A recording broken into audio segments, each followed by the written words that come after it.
હું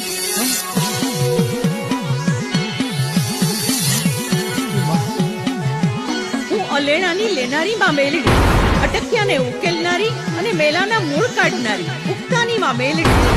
દીકરી સાંભળ, હવે હું જેમ કહું એમ તું કરજે. હા માડી, તમે કયો એમ કરશું. દીકરી, મારા કુળે મને તારી સાથે દાયજામાં મોકલી હતી, એટલે મારે આવવું પડ્યું. મને મોકલી હતી એટલે હું નક્કી થઈને આવી છું. ઈ બાબાની પાછળ કોઈ વંશ નહોતો, અને વસ્તાર વિનાની મારી પૂજા કોણ કરશે એમ સમજીને ઈ બાબાએ મને કાપડામાં દઈ દીધી. દીકરી, વઢવાણ પાસે એક પાણીની વાવ છે, તેમાં વાજતે ને ગાજતે મારી પધરામણી કરજે. હવે હું અહીંયા નહીં રહી શકું. અને હા દીકરી, તારા હાથેથી મારી સ્થાપના કરજે. આખું એ જગત મને નકદી વાવની મેલડી તરીકે ઓળખશે. હું ભક્તોના ધાર્યા કામ પાર પાડીશ. હું લોઢાના દાંત વાળી માં મેલડી.